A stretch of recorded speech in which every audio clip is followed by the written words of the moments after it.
Growing Garden is easily one of the most popular Roblox games of all time. It shattered records that no other game on the platform had ever touched, and at one point it became one of the most played games in the entire world. So when Grow a Garden 2 dropped, I expected a masterpiece, but after weeks of playing, the reality isn't just disappointing, it's actually alarming. Don't get me wrong, the game is still breaking records, but if you look past the player count, you'll realize that the entire thing is rotting from the inside out. Real quick though, hit that like and subscribe button if you are new here. Anyways, we have a lot to talk about, so let's get straight into this. Before we talk about why Grow a Garden 2 is starting to crumple, we first have to go ahead and look at the original and ask, what was the secret behind Grow a Garden's success? If you were there, you'd already know the answer: the admin abuse. Grow a Garden didn't just jump on the trend of admin abuses, it pioneered it. Every single Saturday, Channel would host these massive events, dropping the rarest seeds, the best weathers, and the most OP gears in the entire game. It turned a simple farming simulator into a weekly ritual. You didn't just log in to grind, you logged in because you didn't want to miss the chaos. And to be honest, it worked. It sent the player count into the stratosphere, hitting numbers that were previously unheard of on the Roblox platform. At one point, making Grow a Garden the biggest game in the entire world. It was so effective that other developers took notice. I mean, just look at games like Steal a Brain Rot. They started copying the formula and managed to beat Grow a Garden at its own game, reaching a CCU of over 22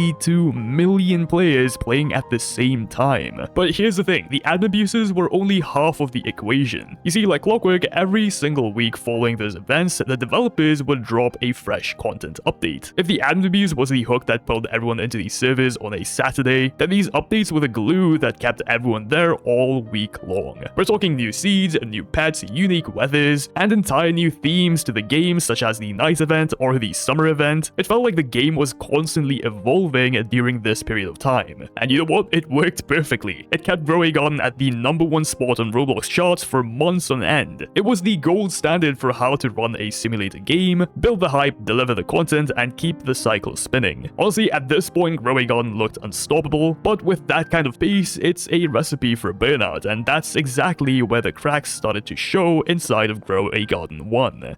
About 4 months in, the magic of Grow a Garden had started to wear off. The updates began to feel repetitive, every admin abuse felt exactly like the last. Again, if you were there at this point of the game, you'd remember just joining the game, buying the best seeds, grabbing the same overpowered gears, and yeah, rinse and repeat every single week. The initial hype for Grow a Garden was completely gone at this point, and to make matters worse, the game's foundation was starting to crack. Around this time, Grow a Garden started facing an impossible problem: botting. Every single rare seed, every high value item was being traded and sold for real life money on black markets, and on top of that, add a wave of dupe glitches and game breaking bugs that allowed players to print infinite money. The game's economy at this point was completely destroyed, and by this point, player satisfaction for Grow a Garden 1 was at its all-time low. So you might be wondering, what did the developers do to actually fix this issue? Nothing. They did absolutely nothing. They doubled down on the same weekly cycle, releasing even more OP items that only accelerated the inflating economy, and eventually the community just left. The grind wasn't rewarding anymore, the events weren't special, and the game just stopped being fun.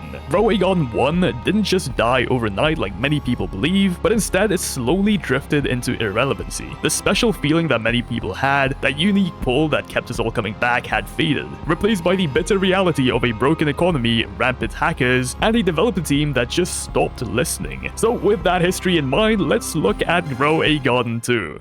Upon its release, the game didn't just climb the charts, it freaking exploded. Millions of players, myself included, just flocked the game to chase that same nostalgic feeling we had with the original. And for a while, it honestly worked. Grow a Garden 2 took the core mechanics that we loved and layered on some genuinely fun twists. They introduced a nice cycle where you could steal from other players. They even added secret power-ups which you could use to, help you steal. And not just that, but they added plants that could freaking fight back. Like, I'm talking plants that can set thieves on fire. It felt really cool. But all features aside, the main reason many people actually enjoyed playing Grow a Garden 2 was because of the promise of a fresh start. This is what kept players hooked. We were all desperate to escape the bot-infested, ruined economy, hacker-filled nightmare that the first game had become. And for those few weeks, it felt like the developers had finally learned from their mistakes. We thought we had a clean slate, but we'll soon find out we were wrong. Very wrong.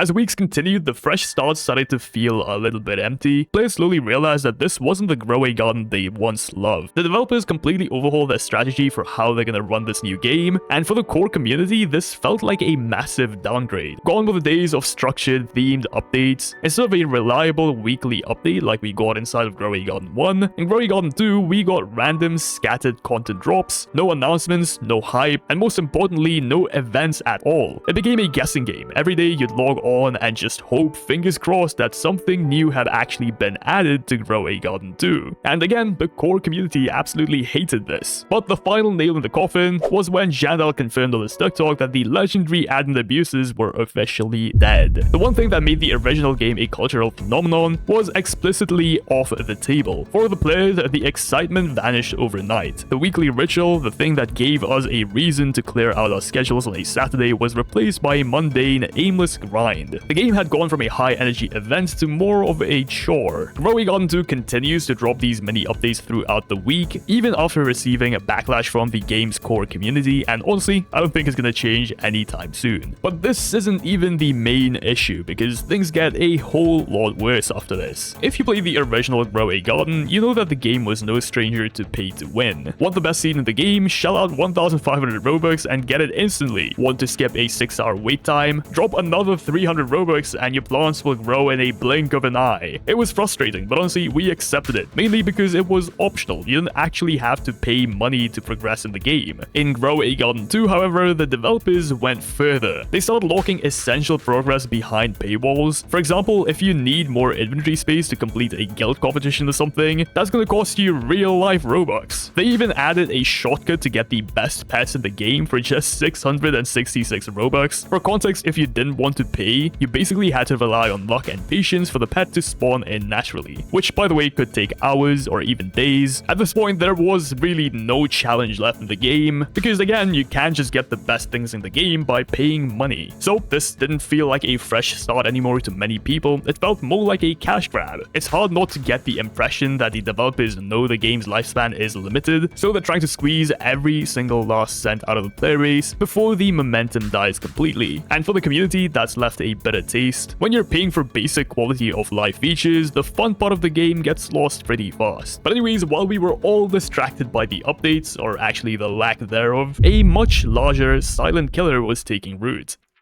The bot farms. These aren't just your regular alt accounts, we're talking about a sophisticated 24/7 automated script designed to do one thing: harvest the game's economy. These bots vacuumed up the rarest seeds in the game, the best pets, the best gears before a human player could even have a chance to click. Now you might be wondering, why? I mean, why the hell would someone spend so much time setting up these bots just to buy something in a gardening game? Well, because there is a massive black market behind the scenes where these items are sold for real-world money. Now think about the implications of that for a second. First of all, selling in-game items for real money is a direct violation of Roblox's terms of service, but the people running these bot farms obviously don't care about the rules, they care about the profit. Because these bots never sleep, they can outgrind, outfarm, and outcompete any legitimate player. You aren't just playing against a community at this point, you're playing against a machine. There's also some rumors going around inside of the official Grow a Garden Discord server, where a lot of people are saying that the bot population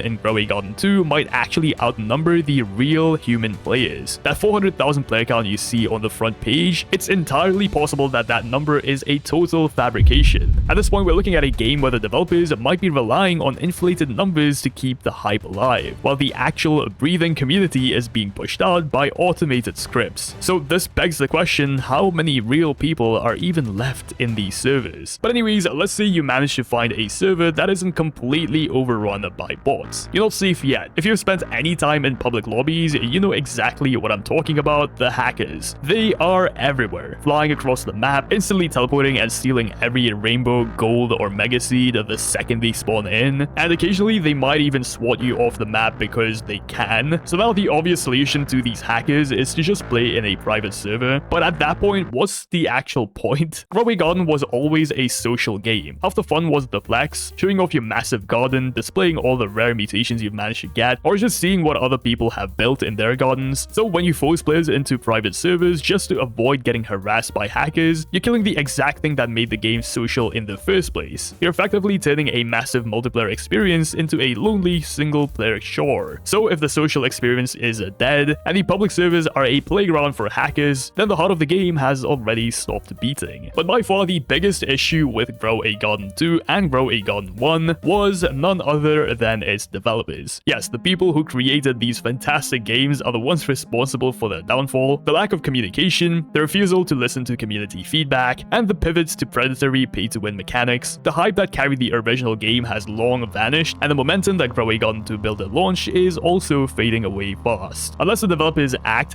fast, the damage might actually be permanent. They need to do more than just patch a few exploits or ban a few bots. They need to prove that they actually care about their core fanbase. They need to make the community feel heard and understood again, because right now it feels like they're just watching their own game burn. So if you guys enjoyed this deep dive, please let me know in the comments down below. I'm reading every single one of them. And if you're new here, consider hitting that subscribe button. Thank you for watching, and I'll see you guys in the next one. Peace out.